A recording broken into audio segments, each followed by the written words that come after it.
মাটিতে কোনো বীজ নেই, অথচ এক রাতেই বিশাল খেজুর গাছ, তাও আবার সেই খেজুরে কোনো আটি নেই। অসম্ভব মনে হচ্ছে? এক ইহুদি ব্যক্তি নবীজির কাছে এসে একটি শুকনো বীজ দিয়ে শর্ত দিল, আপনি যদি সত্য নবী হন তবে এই বীজ থেকে এক রাতেই ফলসহ গাছ বানিয়ে দেখান। নবীজি সাল্লাল্লাহু আলাইহি ওয়াসাল্লাম মুচকি হেসে নিজের হাতে সেটি মাটিতে পুঁতলেন। ইহুদিটি ভাবল, গাছ হয়ে গেলে তো তাকে ঈমান আনতে হবে।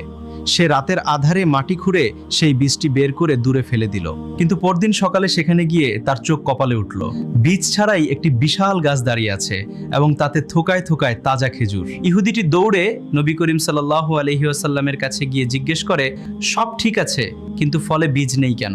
নবীজি মুচকি হেসে বললেন, বীজ থাকবে কিভাবে? তুমি তো গতকাল সন্ধ্যায় তা বের করে ফেলে দিয়েছিলে।